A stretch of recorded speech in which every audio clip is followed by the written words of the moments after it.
أهلا بحضراتكم في رابع حلقة من كأس العالم. اليوم هنعرض لحضراتكم ملخص أهداف مباراة قطر والإكوادور. قطر حضرت بأفضل تنظيم بأفضل نسخة على الإطلاق في أراضي العربية لأول مرة. شرف لكل عربي على تلك البطولة الرائعة تنظيميا وماديا وكل شيء متاح فعلا في دولة قطر. تحية طيبة لكل حكام قطر على المجهود والإنجاز الجبار.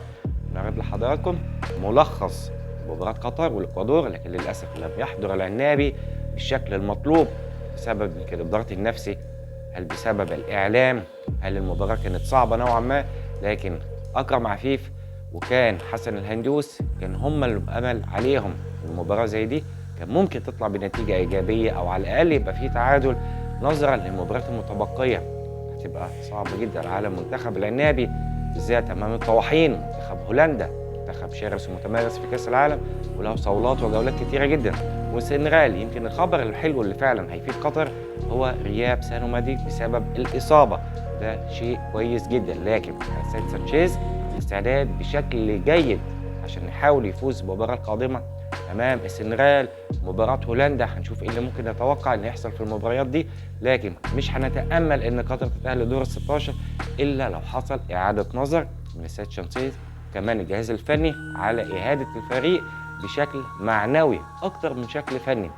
قطر دخلت المباراة مستسلمة في الشوط الأول، هجمات نادرا ممكن في نهاية 45 دقيقة أو نهاية 90 دقيقة. في الشوط الثاني ما شفناش غير تسديدة واحدة كانت من خارج منطقة الجزاء، اتلعبت من منطقة المحور إلى منطقة الهجوم. لكن بشكل عام ما كنتش أتوقع إن منتخب عنابي يظهر بس صورة. كنت أتمنى تبقى قطر أفضل من كده، دولة مشرفة لكل العرب، 220 مليار، أعلى ميزانية في استضافة كأس العالم من كل النسخ الماضية. فعلا قطر جديدة، دولة جديدة فعلا تمت بنائها على استضافة كأس العالم. لكن أتكلم على الأمور الفنية بشكل أكتر.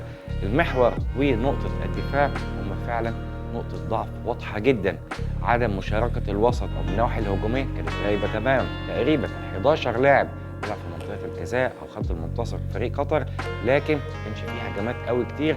لكن الإكوادور بسبب هدفين فالنسيا كانت قضت على المباراة تماما قبل الإصابة، وإن هو بيجهزوا لمباراة السنغال القادمة. اطمئن الشوط الثاني لم يحدث أي شيء، مع إن قطر كان عندها فرصة 5 تغييرات كان ممكن يبقى فيه تنوع من السيد شانسيز إن يبقى فيه فعلا رد فعل إيجابي. لكن أتأمل مباراة السنغال القادمة يبقى فيه تحسين المستوى.